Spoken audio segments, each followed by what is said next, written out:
بەناوی خوای بەخشندەی میهرەبان بینەران و بیسەرانی خۆشەویستی پەیام لە هەرکوێیەگەن جوانترین سڵاوی خوای گەورەتان لێبێت لە بەرنامەی بەفەڕ بە دیداری ئێوەی عەزیز و خۆشەویست شاد دەبمەوە. ئومێد دەکەم سەرلەبەری ژیانتان پڕفەڕ و بەرەکەت بێ و تاعات و عیبادەتی ڕۆژی هەینیشتان بەرز و پیرۆز و وەرگیراو بێ لای خوای گەورە و خوای گەورە بیکاتە مای سڕینەوەی گوناهی هەر هەمومان. ئێمە ئەمڕۆ لە بەرنامەی بەفەڕ باز لە دیدێکی پەروەردەیەکەین بۆ ڕاستکردنەوەی هەڵەی بەرامبەر. بێگومان ئاینی پیرۆزی ئیسلام ئاینێکە، ئاینێکی هاوسەنگ و میانەڕە و تەنانەت دژی ئەو بیر و بۆچوونانەی نێو خۆشی دەوەستێتەوە کە پێی وایە گوناهی بچووک و گەورە مرۆڤەکەی لە ئاینی پیرۆزی ئیسلام باتە دەرەوە. واتە ئاینی پیرۆزی ئیسلام هەمیشە بە چاوی مەرحەمەت و بەزەی و لێبوردەییەوە سەیری ئەوانی دیکە دەکات کە دەکەونە نێو هەڵە و تاوان و سەرپێچیەکانەوە. بۆیە پێغەمبەری خوا صلی الله علیه وسلم وەکو پێشەنگێکی ڕاستەقینە، وەکو پەروەردەکارێکی مەزن، وەکو ئاراستەوانێکی دڵسۆز هەمیشە بە چاوی ڕێز و خۆشەویستیشەوە سەیری ئەو کەسانەی کردووە کە کەوتونەتە نێو هەڵەوە و هیچ کاتێکیش بە چاوی ئەوەوە سەیری نەکردوونەتەوە. بۆیە ئیمامی عەلی ڕەزا و ڕەحمەتی خوای لێبێ دەفەرمێ ئەو کەسێک کەوا شەوێک گوناهێک دەکات و گوناهەکەی لێ دەرەکەوێت بۆ ڕۆژی دوایی بەو چاوە سەیری مەکەن کێ دەڵێ هەر شەوی ڕابردوو لە تاریکایی شەودا لە نێوان خۆی و خوای گەورەدا تۆبەی نەکردووە. بێگومان ئێمە ئەمڕۆ کە 8 مارسە ڕۆژی جیهانی ژنانە، تەوەرەکەشمان تا ڕادەیە تەرخانەکەین بۆ 8 مارس و چۆنێتی تەعاملکردنمان لەگەڵ ئەو کەم و کورتی و کەم تەرخەمی و هەڵە و پەڵانەی کەوا هەریەکە لە خوشکمان دایکمان خێزانمان دەیکەن. ئێمە چۆن وەکو ئەوەی کەوا قورئانی پیرۆز الرجال قوامون على النساء و کۆمەڵی تایبەتمەندی تری داوەتە پیاو چۆن تەعامل بکرێ. ئایا تەعاملکردنی ئێمە لەگەڵ هەڵەی کەسێکی تر لە نێرینەی خۆمان لە ڕەگەزی خۆمان ئەبێ ئەوەوە تەعاملە بێ لەگەڵ ئافرەت و لەگەڵ ژندا بکرێ یانە؟ بۆ مەبەستا میوانداری زۆر بەڕێز دکتۆر عەدنان هەورامانی مامۆستای زانکۆم کردو و پێکەوە باز لە ئەو تەوەرەیە دەکەین. دکتۆر گیان زۆر بەخێر بێ، سوپاس بۆ ئامادەبوون. سپاس بۆ ئێوەش. دکتۆر سەرەتا پێم خۆشە لەو پرسیارە و بچینە نێو باسەکەمان سیرکردنی هەڵە لە ئاینی پیرۆزی ئیسلامدا. ئایا مرۆڤ ئەوە تا خوای گەورە دەفەرمێ ئەو کەسانی کەوا لە گوناه و لە تاوان و لە سەرپێچی خۆتانە ڕۆچوون ئەگەر لەگەڵ ئەوەشدا نائومێت بمن لە ڕەحم و بەزەی خوا. ئایا ئیسلامی پیرۆز بەکردنی هەڵەیەک و 2 هەڵە و 3 هەڵە مرۆڤ زەڕبی سفرەکات و ئیتر ئەیکاتە خانەی کوفر و یام جەهەنەم و ئەو شتانەوە؟ سەرەتا بە ناوی خوای بەخشندەی میهرەبان سپاس و ستایش بۆ خوای پەروەردگار و درود و سڵاوات بۆ سەرگیانی پاکی پێغەمبەری ئیسلام، درود و سڵاوات بۆ سەرگیانی شوێن کەوتوان و یار و یاوەرانی تا ڕۆژی دوایی. زۆر خۆم بە خۆشحاڵ دەزانم کە لە خزمەت جەناب تا ئەمڕۆ لە ڕۆژێکی پیرۆزە ئەم بابەتێکە بریتە لە بابەتێکی پەروەردەیی، بابەتێکی لێبوردەیی کە ئیسلام زۆر بە گرنگی بۆ ئەم بابەتە ئەڕوانێ و بابەتەکەشمان بە حکمی ئەوەی کە وەکو عەرەب ئەڵێ لكل مقام مقال، بۆ هەر سەردەمە و بۆ هەر کات و ساتێک ئەو شتەی کە باوە ئەوە گونجاوە. ئێمە سەرەتا مرۆڤ بە حکمی ئەوەی کە گۆشت و خوێنە قەرار نییە وەکو مەلائیکە وابین فریشتە بین، ئینسان ئەکەوێتە هەڵەوە و هەڵە لە ئەنجام مەدات. ئاینی پیرۆزی ئیسلام ئەم بابەتەی پۆلێن کردووە و بە جوانی بۆی ڕوانیوە. من لێرەوە حەزەکەم ئەمە هەلە بخۆزمەوە بەوەی کە بۆ ئەوە بڕوانین کە ئەگەر بڕیار بێت پەروەردەکردنی ڕەگەزی مێ لەگەڵ ڕەگەزی نێرە پابند بێت و پەیوەست بێت بە گەشە سەندنیانەوە، تۆ لە من باشتر زانی لەوەی کە ئافرەت زووتر گەشە ئەکا، زووتر گەورە ئەبێت، زووتر بەرەو کامڵبوون ئەڕوا لە ڕووی جەستەیی و هەندێک لایانی ترەوە. بۆیە ئیسلام زۆر بە هەستیارانە مامەڵە لەگەڵ ئەم بابەتەیە ئاکات بە حکمی ئەوەی کە ئافرەت هەستی ناسکترە. حتا پێغەمبەری خوا صلی الله علیه وسلم لە فەرمودەیەکە ئافەرمێ ڕفقا بالقواریر. قواریر ئەگەر بڕیار بێ کە شوشە بێ، شوشە هەشتێکە تیادانە ئەوەی تیا دەرەکەوێت، چونکە ئەو دیەوەی دیارە کاردانەوەی پەروەردەی تۆ بۆ ئەمە ڕەگەزیمەیە، لێبوردەیی تۆ لە بەرامبەر هەڵەکانیە، تێگەشتنی تۆ بۆ هەڵسوکەوتەکانی ئەو و پێگە و فکری ئایدیای تۆ کە پەروەردە بووی لەسەری و کاردانەوەی تۆ بەرامبەر بە ڕەگە زیمێ ئەمە کە تەوەرەیەکە بە جددی من حەزەکەم زۆر بە وردی لەسەری بدوێن. جارە پێش هەموو شتێک مامۆ ساڕیاس ئەگە بڕیار بێ ژن داتاشراوی وشەی ژین بێت مانای وایە ژین بە ژنەوە جوانە و دوانی تاوکەری یەکترین لە زمانە عەرەبیەکەیشە ئەگەر بڕیار بێ المەرئە خۆی کەلیمەی مەڕ یعنی ئادەمیزاد کەفا بالمەڕئی ئیثمەن ومرآت ئاوێنەیە و المەرئەش بەمەعنا ئافرەتە ئەم وشانە پیتەکانیان لە یەکەوە نزیکە هەر بەمەوە بۆمان دەرکەوێ ئادەمیزاد ئافرەت بەشێکی کامڵەتیایە و وەکو ئاوێنە وایە کاردانەوەی ئەبێ و وشەکەی تریشی ئەنیسا نون و سین کە لە نیسائیشا هەبێ لە ئینسانیشا نون و سین هەیە مانای وایە ئەم سەرزەویە ئەم گەردونە کە دروست کراوە حتا لە بەهەشتیشا تاموچێژی بەهەشت وەکو پێویست نەبوو حتا خوای پەروەردگار حەوای دروست کرد بۆ ئادەم باوکە گەورەمان و کاتێکیش کە دێنە سەرزەوی هەرێکی لە شوێنەگەکەوێ هەردووکیان ئۆقرە ناگرن بە دوای یەکترا ئەگەڕێن تا لە کێوی عەرەفە یەکتری ئەدۆزنەوە و لە شاری جددە کە ئێستا جددە لە جەدەوە هاتۆ ینی باپیرەمان باپیرە گەورەمان حەزرەتی ئادەم و لە کێوی عەرەفەکە لە مێژووە باسەکرێ حەوا یانی زیینوکردنەوە یانی زیندویەتی لە حەیەوە هاتووە ئۆقرە ناگرێت ئادەمیش ئۆقرە ناگرێت کە لە بەهەشتیشە هاتۆتە سەرزەوی تا ئەو ئەدۆزێتەوە مەبەستم ئەوەیە پیا و کامڵ نابێت تا بە ئافرەت نەگا ئافرەتیش کامڵ نیە تا بە پیا و نەگا بۆی هەر لەم ڕوانگەیەوە ئەمەوێ بڵێم زۆر هەڵەیە ئەو پیاوەی بێوێ ئافرەتێکی کامڵی دەستکەوێ زۆر هەڵەیە ئەو ئافرەتەش بێوێ پیاوێکی کامڵی دەستکەوێ ئێمە بە هەردوو لە یەکتری تاواقین بە هەردووکمان بە یەکترەوە جوانین بۆیە لێرەوە ئەڵێم چەمکی پەروەردە من لە بوارە پەروەردە یەگشتیەکەی قسە ناکەم چکە پسپۆڕانی خۆی لە بوارەیە شارەزان و قسەی لەسەرەکەم من دیدێکی قورئانیانە دیدێکی لە ڕوانگەی سیرەی پێغەمبەری خوا صلی الله علیه وسلم چۆن ڕوانیەتی بۆ پەروەردەکردنی ئافرەتێک بۆ لە خێزانە و بە بەرپرسیارەتی ڕوانیەتی بۆ ئەم بابەتە ئێمە ئەمڕۆ چۆن وێنای بکەین بۆیە من حەزەکەم لەو ڕوانگەیەوە ئەم تەوەرەیە تەرخانکەین ئینشاءالله. زۆر باشە کاتەمان ڕۆڵ و پێگەی ئافرەت لە قورئانی پیرۆز و لە ئیسلامدا چۆن باسی لێوە کراوە ئایا ئافرەت لەگەڵ پیاودا هیچ جیاوازیەکی ڕێز و حرمەتی بۆ دانراوە بڵێ بۆ منە پیا و ڕێز و حرمەتی زۆرتر بێ و بۆ منە ڕێکخراوەکان ئەوانەی کە دژی ئیسلامن هەمیشە کۆمەڵی ئایا دێن دەڵێن ئەمانە بەجۆرێ لە جۆرەکان پێی وایە قورئان پڕە لە پیا و سالاری و لە نێر سالاری و لەوەی کە پیا و قەوامەی هەیە بەسەر ژنا و لەوەی کە پیا و شایەتێکی لە ژن بە دوان و کۆمەڵە شتی تر لە میرات و ئەو شتانە. بەڵێ طبعا من ئەوەی کە جێگەی نیگەرانی منە بەرنامەکەمان تقریبا کاتەکەی محەددە وەگەرنا ئەم بابەتە قسە زۆر هەڵەگرێ بەڵام من کۆمەڵی داتای زۆر سەریعتە دەمێ لە قورئانە سورەتێکمان نییە بە ناوی پیاوەوە بەڵام سورەتمان هەیە بە ناوی نیسائەوە تەنانەت نیسائی سوغرا کە سورەتی تەلاقە هەر بۆ باس و خواسی ئافرەتە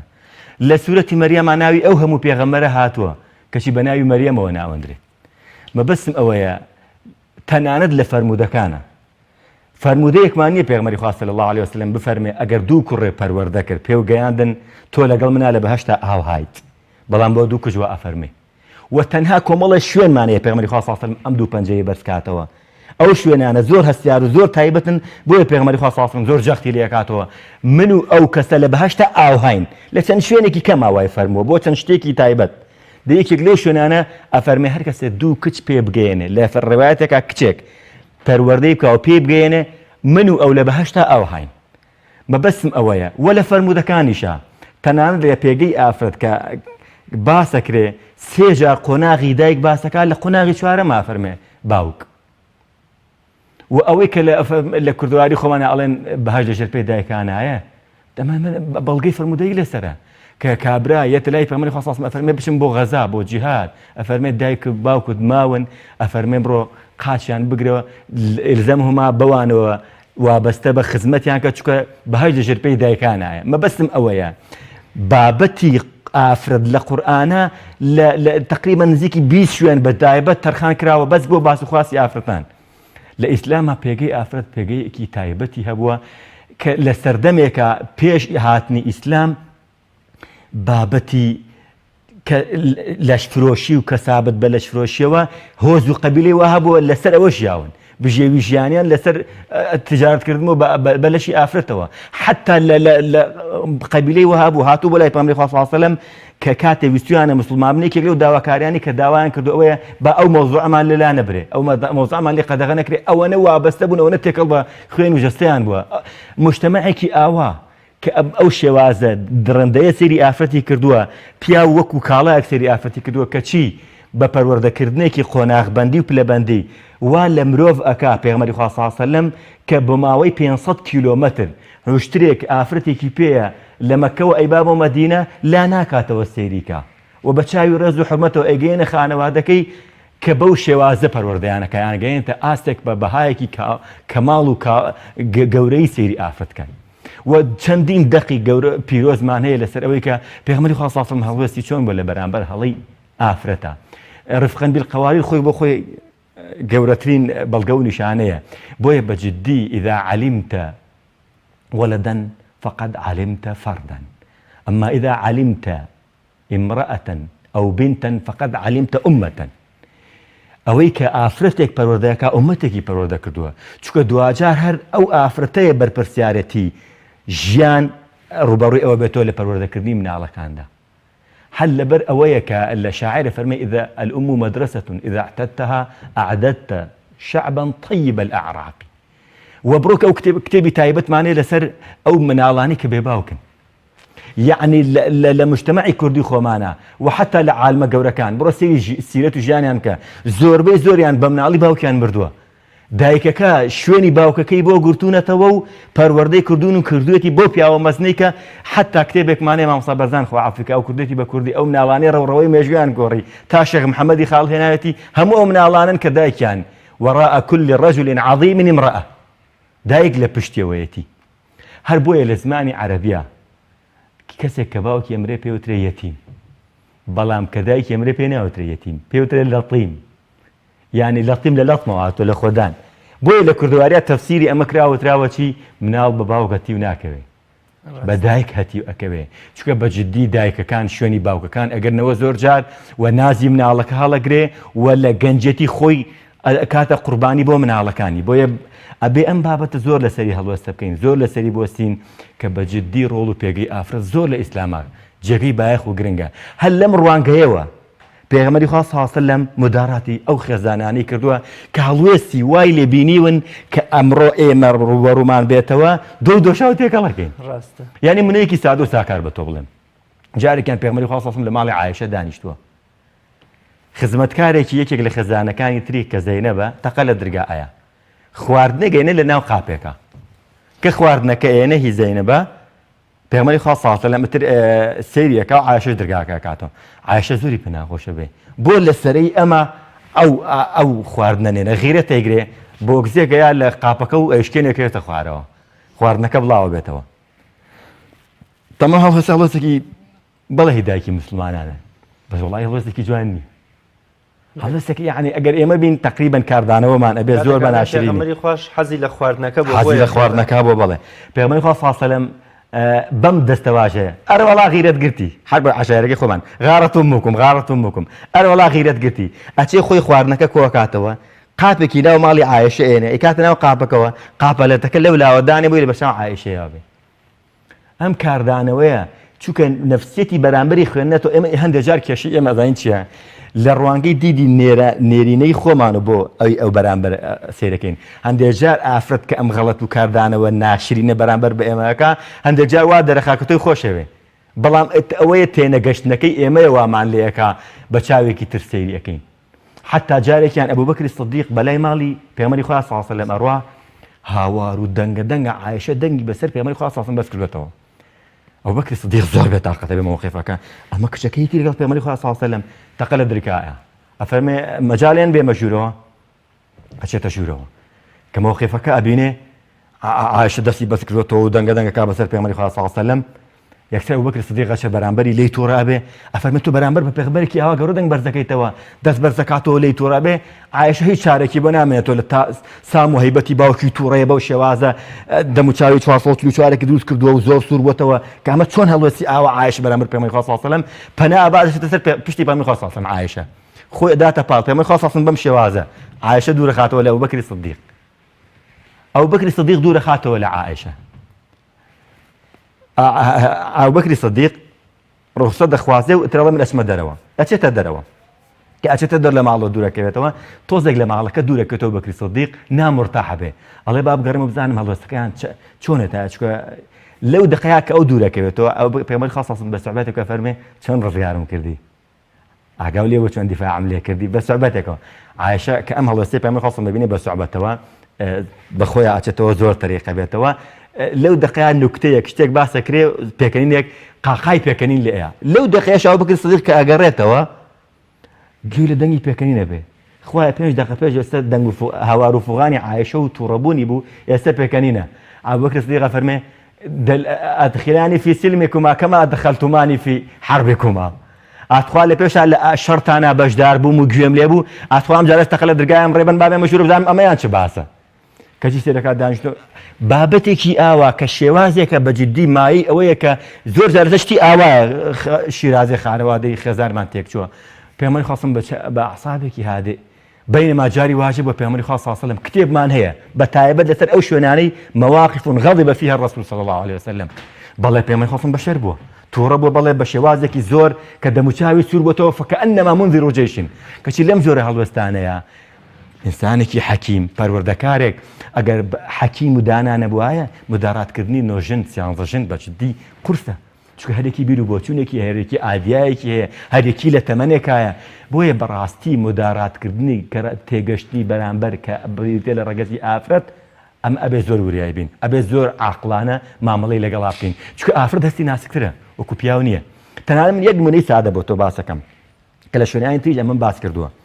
پێغەمبەری خوا صلی الله علیه و سلم تەمەنی 62 شتێکە نزیک بۆ تۆ لە 63 و یعنی لە کۆتایی تەمەنی ئاەتی خەیکە کۆچی دوایی ئەکا لەو کاتەیە کە سەر و ڕیشی سپی بۆ پێغەمبەری خوا صلی الله علیه و سلم کچێکی جوان گەنج یە پرسیاری لێیەکە لە مۆسیمی حەجایە قەرەباڵغا ئەی پێغەمبەری خوا صلی الله علیه و سلم ئەتوانم لە باتی باوکم حەج بکەم چکە باوکم توانای سواربوونی دابەی نییە سواربوونی ئەسپی نییە لەو دقەیە فەضڵ کە ئامۆزای پێغەمبەری خوا صلی الله علیه و سلم لە پشتی پێغەمبەری خوا صلی الله علیه و سلم دانیشتووە فەضڵ یەکێک بۆ لە گەنجە هەر قۆزەکانی مەکە یعنی ئافرەت کە بێنوێتی حەزی لێ کردووە ئافرەتەکەش زۆر جوانە بێ خودەیمی ئەبێ فەضڵ لە دواوە سێرێکیەکە ئافرەتەکە هەست پێیەکە سێری فەضڵەکە لە دواوە تخوا ئەگەر یەکێک لە ئێمە بوایە لەمڕۆیە ئەمە هەڵوێستمانە بوو ئەرە کچە شیرینەکەم بە قوربان تۆ هاتووی پرسیار لە من کەی یا سێری گەنجەکەی دوای من کەی عالەقەڵ احترامێکی ڕیشی سپی من کرد بابە تۆ هاتووی پرسیار لە منەکەی ناو ئەم ئافرەتە بشکێنێ ناو هیچ کاردانەوەیەکی هەبێ بەرامبەری کوردەواری ئەڵێ دیوار لەگەڵ تۆ پاسال نازانم شتێکی لە بابەتەمانێ بیرم نەماوە حیج ناکە نایە فەسڵیش تەریق کاتەوە کازانە گەنجێکی 18 ساڵە بیر و بۆچوونی ئەو بیرکردنەوەی ئەو فەرقی لەگەڵ ئەمای کەسە لە 66 ساڵایە و کامڵ بوونە ئەم عەدنانەی کە ئێستا تەمەنی لە 40 تێپەڕیوە قەدە و عەدنانە نییە کە لە تەمەنی 18 و 19 بوو کە من ئێستا کومەڵ هەندێک ئەڵەن لە تەمەنی چلا چێژێکی خۆتەکەیتەوە پێکردنت بە هەندێک هەڵوێستی گەنجانی خۆ دێت بۆیە عەلی کوڕی ئەبی تاڵیب بەفەرمێ پەروەردەی مناڵەکانتان مەکەن لەسەر کە خۆتان زوو لەسەری پەروەردە بوون چونکە ئەمان بۆ سەردەمی خۆیان دروست بوون بۆیە تێگەشتنی ئەجیال زۆر گرنگە جیلێکی 63 ساڵ لە جیلێکی تەمەن 83 ساڵ 80 ساڵ تێئەگا کە چەند مهمە حیج ناکە ئەمیش ناشکێنێ مجرد دەموچاوی ئەو وەرەگێڕێ بەم وەرگێڕانی دەموچاوی ئەو پەیامێکیش ئەگەیەنێ بەو کە تۆ جارێک پرسیارەکەەوە لە منکە ئەمیش بە خۆیان ئەچێشتەوە سەردا ئەنەوێنێ و ئەمڕۆ کە ئێمە ئیشی لەسەرەکەین بابەتی زمانی جەستەیە هەندێک هەڵە بەجددیمە بۆ بە قسە بێت هەندێک جار بەس دەموچاوی تۆ زۆر هەڵەیە زۆر کوشندەیە مناڵ کوڕ و کچ لە ترسی شەق و بۆگز و لێدانی باوک و دایکیان شەرمکەن بترسن خۆش وایە مناڵ ئەزانین لە چی بترسێ لەوەی کە باوکی بێتاقەت نەبێ نەک لە ترسی شەقی باوکی مؤدەب بێت بۆیە ئەم هەندێک جار پێغەمبەری خوا صلی الله علیه و سلم کە غەڵەتێکیشی ڕاست کرد بێتەوە بەڕەوڕوو پێ نەوتووە فەرموویەتی ما بال ئەقوام کردوێتی بە کەسی سێم ئەرەوە چین ئەو کەسانەی ئاوا ئەکەن بۆیە هەندێک جار بە سیرکردن یعنی تۆ مامۆستایەکی لە قاعەیەکە هەڵەیەکە بینی لە تەلەڤەیەک بەس مجرد سیریکە والعاقل يكفيه الإشارة کوردواری ناڵێ ئەو کەسە حرەکەیەکی بەسە ئەلفێکی بەسە چونکە لە کەسێک بۆ کەسێک ترە گۆڕێ هیوامان هەیە بە جددی بە شەق و بۆگزی نایەتەوە تایم معدەلەکەی وایە هیوامانەیە بە یەک قسە ئەیکوژی بۆ لە کەسێک و بۆ کەسێک ترەوە گۆڕێ بۆیە ئینسانی حەکیم پەروەردەکارێکی مسلمان داعی ئەبێ لەمە هەڵوێستانەیە زۆر وریابێ بە تابێ بە مۆزوعی ئافرەت کچێکتە غەڵەتێکەکە کوڕێکیشت غەڵەتەکە ئەرکی سەرشانی تۆی بەرامبەر بە هەردووکیان کاردانەوە دەبێ بەوەی کە پەروەردە غەڵەتەکەیان ڕاستکەیتەوە بەڵام ئایا بێ وەکو کوڕەکەوا بێ ناکۆ کۆ بە ئەسڵ بە تەبیعەت خشونەتی تایە ئەشێ بە زبری بە قسە بە لێدان بە دەزڕاگرتن بەس کچەکە نا ئەبێ بە شێوازێکی تر بێ کە نەشکێت هەر لەبەرەوەی کە کەلیمەی مەرئە لە مێرئاتەوە نزیکە ئەبێ دەوری ئاوێنەی بۆ ببینین زۆر باشە دکتۆر ئەمڕۆ کە 8 مارسە بەشێک لەوانەی کە نەیاری ئیسلامن بەشێک لەوانەی کە ڕەخنە لە ئیسلام و لە ئەحکام و لە یاسا و لە دەقە قورئانی و فەرمودەیەکانی پێغەمبەری خواگەن صلی الله علیه و سلم پێیان وایە پێغەمبەری خوا و ئیسلام و ڕێنمایە ئیسلامیەکان بۆ ڕوبەڕووبوونەوەی هەڵی ئەوانی دیکە بۆ ڕاستکردنەوەی هەڵاوی ئەوانی دیکە پەنا بۆ توندوتیژیە بە بۆ لێدانە بە لە کاتێکە ئەوەی کە ئەلمانیەکان و ئەوانەی کە بەرگری لە ئافرەت دەکەن بەرامبەر بە ئافرەتیان کردووە هیچ کاتێ مسلمان نەیکردووە من هەر نمونەی واقعی برادەرێکی چەپم لە سوید هاتبوویەوە گوتی کۆڕێک بەسرا بۆ بەرگریکردن لە ژنان و مافەکانی ژنان ژنی ئەو پیاوەی کە ئەو ڕۆژە لەبانە قسەیە کرد و بەگشت هەموو ئایدۆلۆژیاکانە ئەڕۆشتەوە پێوا بۆ ئەبێ بەرگری لە ئافرەت بکرێ ژنەکەی گوتی تا 12 شەو شەق و شەقکاری من و مناڵەکانی کردووە لە سویدێکی وڵاتێکی ئەسکەندەنافیە ئایا ئیسلامی پیرۆز یا پێغەمبەری خوا صلی الله علیه و سلم یا دەقە قورئانیەکان بۆ ڕاستکردنەوەی هەڵی بەرامبەر و وەکۆڵێ ڕێنماییدان پەنای بۆ توندوتیژی و لێدان و زەبر و زەنگ و دەم و چاوسورکردنەوە بردووە من کاک ڕیاز ئێمە کێشەیەکمانەیە هەندێک جار هەڵس و کەوتی کەسەکان لەسەر خودی ئاینەکە حسابمان بۆ کردووە هەندێک کەسیش کە ئەو بیر و بۆ چوون و ئەو دیدەیان بۆ دروست بووە نەهاقیان نەبووە بۆ نمونە کەسایەتێکیان بینیوە مامۆستایەکی ئاینی بووە یا داعیەکی گەورە بووە یا کەسێک بۆ سەر و سیمایەکی ئیسلامیانە هەبووە ڕیشێکی هەبووە خێزانێکی محەجەبەی هەبووە جۆرێک لە هەڵوێستی توندوتیژی لەوانی بینیوە وایز ئەمە غەڵەتە ئەمە لەسەر ئیسلام حساب بکرێ ئێمە ئیسلام خۆی بەخۆی کۆمەڵە دەقی پیرۆز و جوانی لەم بارەیەوە هەیە کە ئەم هەڵوێستانە لە سیرەی پێغەمبەری خوا صلی الله علیه و سلم بۆ تۆم باس کرد بەڵام بە جددیشمە ئەبێ لەم لایەش ئێمە ژووریا ئێمە کە وێنای ئەم ئیسلامە ئەکەین ناوێکی ئیسلامیانەمان بە خۆمانەوە ناوە کاردانەوەی ئێمە ئەو خەڵکە ئاوای حساب بۆەکە ئەبێ زۆر وریا بین وەگەرنا لە دەقی پیرۆزی ئیسلامە وەکو پێم وتی لە سەرەتاوە کێشەی ئێمەی ئەمڕۆ ئەوەیە وەکو چۆن لە سلوکە عیرفانیەکانە دەستەواژە و معلومات و وەرکشۆپ و سیمینار و دنیای معلوماتمانەیە لەسەر و بابەتە بەڵام ئەوەی کە بە جددی ئیشی لەسەرکرێ ئایا وایە باو باپیرانی ئێمە معلوماتی زۆریان نەبوو لەسەر پەروەردەکردنی مناڵ بەڵام چووکە بە جددی بە عەمەلی ئیشیان لەسەرە کرد کاردانەوەی جوانی هەبوو بەرهەمێکی جوانی هەبوو بەڵام باوکو دایکەکانی ئێمەی ئەمڕۆ معلوماتی زۆرمانەیە هەردوو لامان بەهۆی پێگە کۆمەڵایەتیەکانەوە لە ڕێی تۆڕە کۆمەڵایەتیەکانەوە نازانم لە ڕۆی سۆسیال میدیاوە یەک دنیا داتا و معلومات و زانیاریمانەی لەسەر پەروەردەی خێزانی ئەسڵن هەشمان پرۆفیسۆر یاریدەدەرە لە بوارەیە بەڵام ئایا لە بواری عەمەلیە ئەزان یەکێک لە زانە پەروەردەیەکانە فەرمێ ئەگەر مناڵێک باوکو دایکێکی پرۆفیسۆری هەبوو هەردووکیان پرۆفیسۆر بوون لە شارەزا بوون لە بواری پەروەردەیە بەڵام کاتیان نەبوو بیرەن بە مناڵە هەرێکی بەکارێکەوە سەرقاڵ بوو ئەم مناڵە بە هاتیوە ژمارەکرێ ئاخر زۆر باوکو دایکمان هەیە بەڵام باوکەکەش و دایکەکەش ئەمەنە سەرقاڵن ئەمەنە مەشغوڵن بە کاروباری ژیانەوە ئەمەنە مەجالیان مناڵی وهایڵ منش بە شەو ڕۆژێک 2-3 دقیقە باوکم نابینم چکە باوکم 12 شەوێتەوە من خەوتوم بەیانی سەعات 7:30 ڕاتە دەرۆ من نایبینم کاتی نییە بۆ مناڵەکەی کە باو باپیرانی ئێمە زوو کواوا بوون مەشغەڵەتی ژیان وای لێ نەکردن بەجالێکیان نەبوو بۆ مناڵەکانیان بۆیە ئێستا وای لێ هاتووە پەنا بۆ چیە بین بۆ باخچە بۆ شوێنانی تر من لێرە حەزەکەم شتێکی ترەیە کە بەڕاستی زۆر ئاماجەی پێ بم کە بەلامەوە جێگی داخ و ئەسەفە بەجددی ئێمە باوکو دایکەکان زۆر ئێحتیمام بە شووری تایبەتی مناڵەکانمانەیەین زۆر گرنگی ئەین بە جلوبەرگیان نا بۆ ئەوەش نا زۆر جاری وا هەیە پارەیەکی باش سەرفەکەین بۆ ئەوەی کە بیان خێنە خوێندنگایەکی تایبەتەوە بۆی فێری زمانی ئینگلیزی بێت کەم لە بەهای ئەمە کەم ناکەمەوە گرنگە دەورەیان بۆ ئەوکەینەوە یان نێرین دووگەڵا ئەین بە دەورەیە بۆی فێری ڕەشاقە ببێ بۆ ئەوی کە فێری مەلە ببێ بۆی فێری فڵانەشت بێ کەچی ئامادەنین پارەیەکی کەمیش بە بەلاشیش هەیە لە فڵانە مزگەوت لە فڵانە شوێن پەروەردەکردنی ئیسلامیانە خوێندنی قورئان ئامادەی ئەوەیمانتیان نییە کە من زۆر مەترسی ئەوەم هەیە کە بەرەو ئاەتە بکەوین کەلا بەل تحبون العاجلة کەمە بوو بە باوەڕان ئەم ئاەتە بەکارهاتووە کە ئەوان بەڕاستی هیوایەتیان عەجەلەیە یەکێک لە ناوەکانی دنیا مۆزوعی عەجەلەیە ئەمە شتێکی کاتیە وەڵا با فێری ئینگلیزی بێ بۆ مستەقبەلی باشە ئەی بۆ پەروەردەی ناکەی کە بۆ مستەقبەلی تۆشی ئەویش باشە کە سەدەقەیەکی جاریە دوای وەفاتی خۆشت چەندین شتی بە دوایە ئەڕوا هەموو ئەو مناڵانەی کە یعنی ئێستا من بەرەڕووی تۆ ئەمە قسە ئەکەم باوکت لەوانەیە کەسێک بێت زۆر خوێنەوارێکی وای نەبێ بەڵام هەر بۆی کە تۆی پەروەردە کردووە کە تۆ هەموو هەفتەیەک باخچەیەکی بۆ نخۆشان ئەسازێنی هەر جاری بابەتێکی پەروەردەیی ئەنجامەدەی بوو ئەمە لە خێری تۆە لەم خێرەیە باوکت بەشدار نییە ئەمە باوکت ئەمە جێگەی فەخر و شانازیە ئەمە من ئەم ئەسەفە ئەم کوشێ ئایا ئێمە ئەو کاروانە نورینە بەردەوامی پێ ئەدەین ئایا لە مناڵەکانمانە ئەمە کوێر نابێتەوە ئایا ئەوانیش ئێمە هەمان ڕێچکەی ئێمە ئەگەر نەبەن کە ئێمە دەوری ئەو باوکە ئەبین کە ئەوان بینیان بۆیە بەڕاستی بە پرسیارەتی ئێمە کە ئەمڕۆ مەشغەڵەتمان زۆرە زۆر بە پرسیارەتەکەمان قورسترە چونکە ئەمڕۆ مناڵ لە سەدا هەفتای لە دەرەوەی تۆیە جاران مناڵەکە ئەشناردە کۆڵان بە حکمی ئەوی خێزانەکان یەکتریان ئەناسی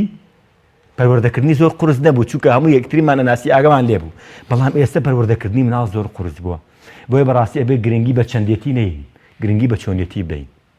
کەمە ئیسلام زۆر گرنگی پێدا دوجار هەر دایکە هەویرشێلی کۆمەڵگەیە حل لەبەر ئەوەیە کە دایک ئەو بە پرسیارەتە گەورەی لە ئەستۆیە وەلات لەبەر ئەوەیە مەوزوعی دایک لە قورئانە زۆر جەختی لەسەر کراوەتەوە و لە قورئانیشا بەرامبەر بە هەڵسوکەوتی دایک و باوک تاکە وشەیە کە دۆزی بێتیەوە ولا تقل لهما ئوف کەلیمەی ئۆفیش نابێ بەکاربێنین چونکە ئەوان چۆن و خونیان کێشاوە لە پێناو پەروەردەکردنی ئێمەیە چونکە وەکو ئەو هەڕەمەی کە بۆم باس کردی ئینسان کە لە سەرەتای لە دایک بوونیە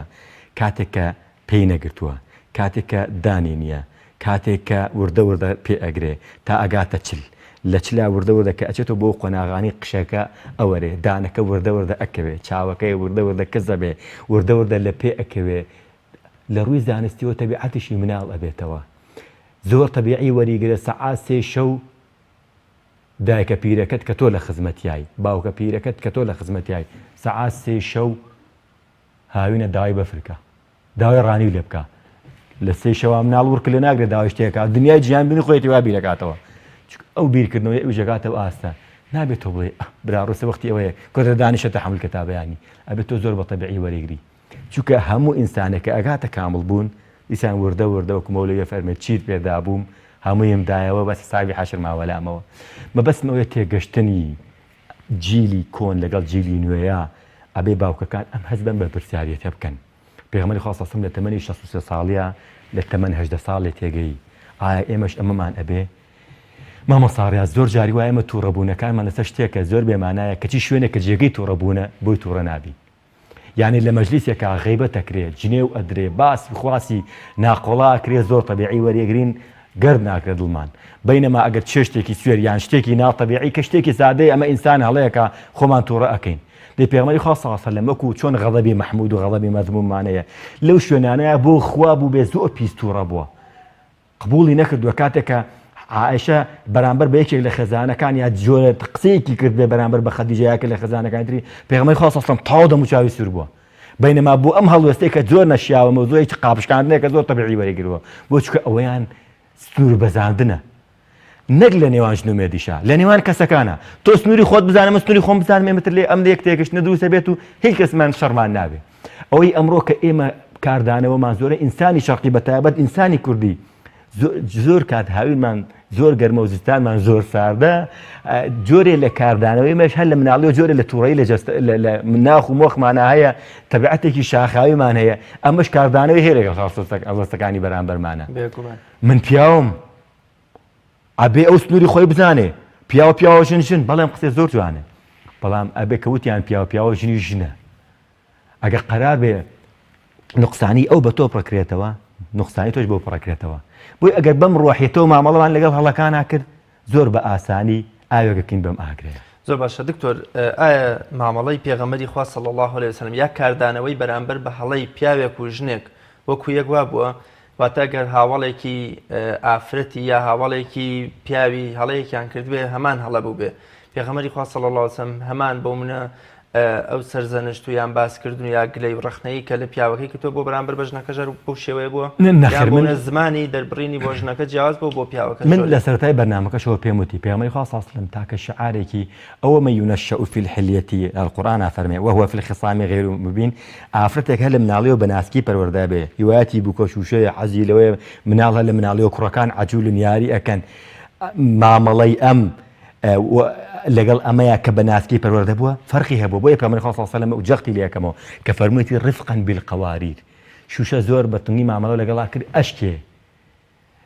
بۆیە فەرموویەتی ئەبێ ڕفق بەکاربێنین کەلیمەی ڕفق لە ڕائەکەیە ڕەغبەت هەیە لە فاءەکەیە فرسەت هەیە لە قافەکەیە قودرەت هەیە لە ڕائەکەیە مەبەستمەیە ڕەغبەت هەیە ئەبێ وای لێ بکەی کە لە قسەکان تا ڕەغبەت پەیاکە بۆ ئەوەی کە گوێ لە تۆ بگرێ لە فاءەکەیە فرسەت مەبەستم بە فرسەتەکە چییە زۆر جاری وایە هەڵە ڕاستکردنەوەیەک بەڵێ هەڵەکە ڕاستیەکەیت و بەڵام شوێنەکە شوێنی خۆی نییە بەرامبەرت کوشتووە بۆیە گرنگ ئەوەیە تۆ لە ڕاستنەوەی هەڵەکانە فرسەت بینی بزانی کوێ گونجاوە کامە گونجاوە کام قسەیە کام هەڵوێستە گونجاوە بە فرسەتی بزانی بۆیە لە ڕفقەکەی ئەم فرسەتە ئەم فێی لێ وەرەگیرێ حتا لە ژیانی خۆشتا مەوزوعی فرسەت بەدەستێنان هەل دووبارە نابێتەوە بە کەسێکی تر جارێ هەلێکت بۆیەتە پێش لە دەست دەچوو بۆ نایەتەوە بۆیە زۆر جاری وایە هەڵەیەک ڕاستکردنەوەی هەر نەفسی کاردانەوە لە کاتێکی ترا بێت بەرامبەر کوشتووە تەسیری نییە بەڵام لە کاتی ترا بێ خۆت و خۆی بن یا جەوەکەی لەبار بێ چاکگوێت بۆ ئەگرێ بۆیە حتا بۆ مەوزوعی وتاردانیش پێغەمبەری خوا صلی الله علیه و سلم ئەفەرمێ لە شوێنێکا قسەتان کرد بەرامبەر تووشی مەلەل بوو بابەتەکە واز لێ بێنێ درێژ بۆیە پێغەمبەری خوا صلی الله علیه و سلم وتارەکانی دوور درێژ نەبووە یا حتا لە میوانیە کە بەرامبەرت بینی هەستەکەی بێتاقەتە جەوەکەی لەبار نییە زۆر دامەنیشە لە میوانی کە من قسە بۆ تۆ ئەەکەم زانیم دەموچاوت شێوازت جۆرە لە ناتەبیعی پێوە دیارە نەخۆشی پەلەتە بچی بۆ شوێنێک ئەبێکتە مەوزوعەکە واز لێ بێنم هەندێک جار ئەم درێژدا دڕێت تووشی ئەوە تەکا کە بەرامبەر حەزەکە گوێت لێ نەگرێ بابەتێکەیە تۆ بیستوتە بەرامبەر بۆ باسەکە بە شێوازێک باسەکە هەموو گیانتەبێ بەگوێ بۆ قودرەتەکەش ئەبێ تواناتە بێ من لە تەغییری منکەرێکە لە گۆڕینی هەڵەیەکە ئەبێ توانام هەبێ بزانم توانام هەیە معلوماتم هەیە زانیاریم هەیە توانای جستەیم هەیە بتوانم هەڵێ ڕاستکەمەوە بۆیە نەخێر پێغەمبەری خوا صلی الله علیه و سلم هەڵوێستی بەرامبەر بە ئافرەت وەکو کوڕەکە نەبووە چونکە رفقا بالقوارير مەوزوعی ئافرەتەکە هەر نمونەکەی خوزەی ئافرەتە خوزەیمیەکە کچە جوان کرێ خوزەیمیەکە نمونە بوو بۆم باس کردی کە هیچ هەڵوێستێکی بەرامبەر بوو نەنوان هاوتەنها دەموچاوی ئەمی وەرگێڕا پەیامێکیش بەویە کە ئەمە ئەمڕۆ پێڵێن زمانی جەستە زمانی جەستە زۆر کاردانەوەی زۆر گرنگی لە ڕاگەیاندنا زۆر گرنگی هەیە یعنی کەسێکە بینی هەر بۆی کە دەست ڕائاوەشێنێ و دەموچاوی نەوعەکە ئەزانی ئەمە هەر ئەم جۆرێک لە ناتەبیعی تووڕەبوونی ماڵەوەی پێشتری پێوە دیارە بۆ ئێستا لە وڵاتانە تەنان چەندێک جار تەسویری دەموچاوەکە ئەکرێ هەندێک جار تەسویری دەست و حەرەکات و دەموچاو و هەڵسوکەوتی جلوبەرگیشی ئەکرێ تەنان هەڵوێستی ئەلوانی جلوبەرگیشی بۆ شوێنێک هەندە ڕەنگ گرنگی هەیە بۆیە مەوزوعی معامەلی ئافرەت بە حکمەوەی ئافرەت وردە ناسکە بە سەلیقەیە بۆ تێگەشتی شتەکان ئەبێ زۆر حەکیم بە ئینسان چونکە حەکیم نەبێ بەڕاستی کوشتوتە شکانوتە وەکو شوشەیەکە شکانیشی ئیستا کوردواری لە جام بشکێ نەک بەزدڕێ ڕاست لەبەرەوە بە گرنگە دکتۆرگیان خی گەورەکە موسا و هارون ئەنێرێ بۆ لای فرعون دەڵێ بە زمانێکی نەرم و لەسەرخۆ لەگەڵا بتون لەگەڵەوەشا کە تۆخیانە و زڵمی کردووە وتوێتی من پەروەردگاریان بەونە فەرمانڕەوای هەرە باڵاتانم تەنانەت دەگوترێت زانایەک زۆر بە شێوەیەکی ڕق ئامۆژگاری دەسەڵاتدارێکی ئەمەویە کاڵێ کاکە نەتۆ هێندەی هارون پاکی و نەمنیش هێندەی فرعون خراپم ئەوە لەگەڵەوەشا خوافێن بە نەرمونیانان زۆر جارێمە لە گۆڕینی هەڵەی بەرامبەردا یا لە ڕاستکردنەوە یا لە ئامۆژگاریە ئەم مرۆڤە هێندە بە ناڕەحەتانە پێمان وتوە هێندە شکاندومان یا لەناو خەڵکا وەکو ئیمامی شافعی فەرمێ ئەگەر لەنێو خەڵکدا ئامۆژگاریت کردمەوە سووکت کردوم و ئەگەر لە کاتی تریشا بە نهێنی پێوتمەوە ئامۆژگاری ڕاستەقی نەبووە زۆر جار باوکێک لە پێناوەی کە جگەرە بە کوڕەکەی تەربکایان نێڵێ بڕواتە دەرەوە یا هاوڕێی فلانە کەسنەکە مەفسەدەیەکی خراپتر ڕووەدا کوڕەکەی لە دەزەچێ یا بۆنە شیرازەی خێزانەکەی بچڕە یا بۆنە خێزانەکەی بە تەلاقدانەدا ئایا ئێمە چۆن لە پێنا و گۆڕینی هەڵەی بەرامبەردا وەکۆڵی خراپەیەکی تر ڕوونەکاتە خۆمان و عایلەکەمان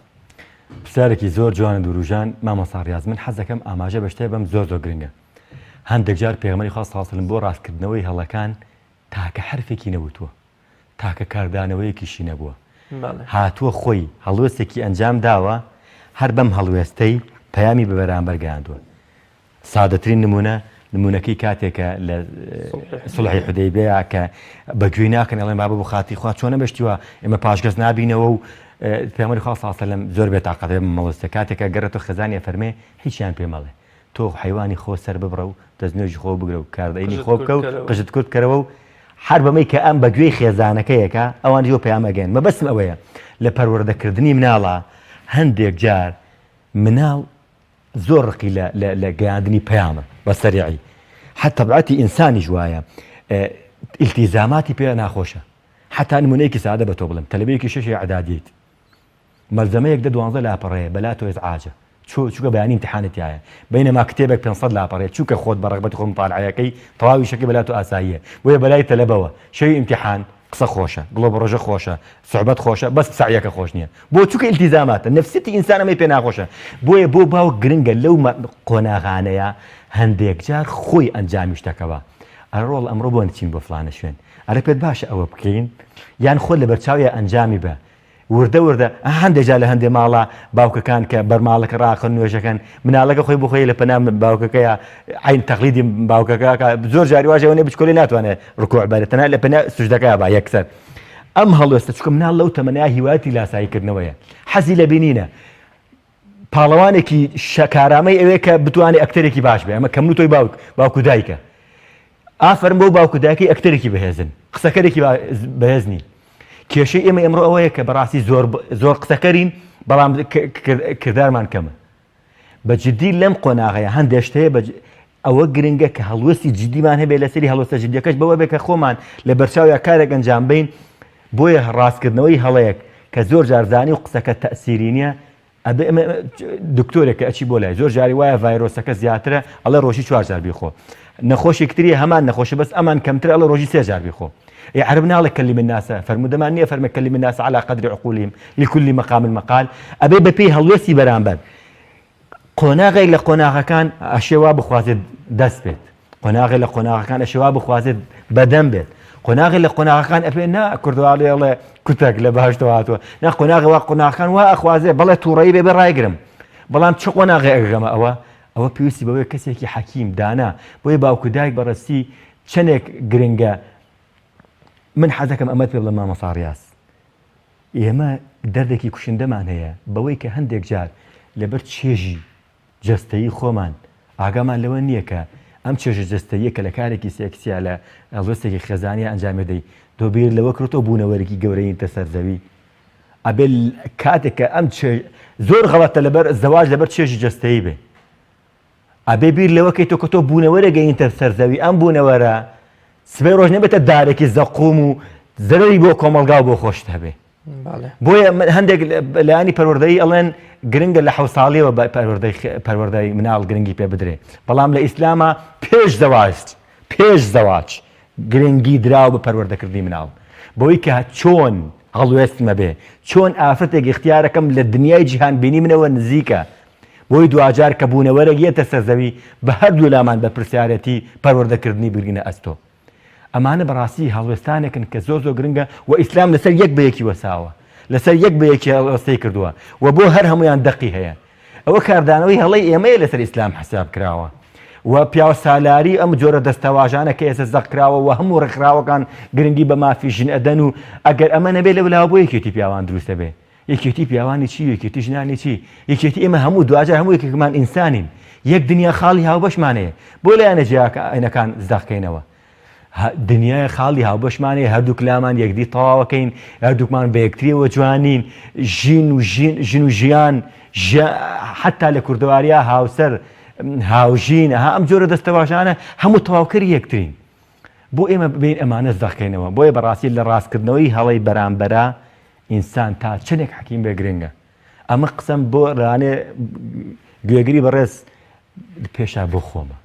کە بەجددیم هەندێک جار ئینسان گۆشتی خوێنە خۆشمان کاردانەوەمانە بێت تووڕە ئەبین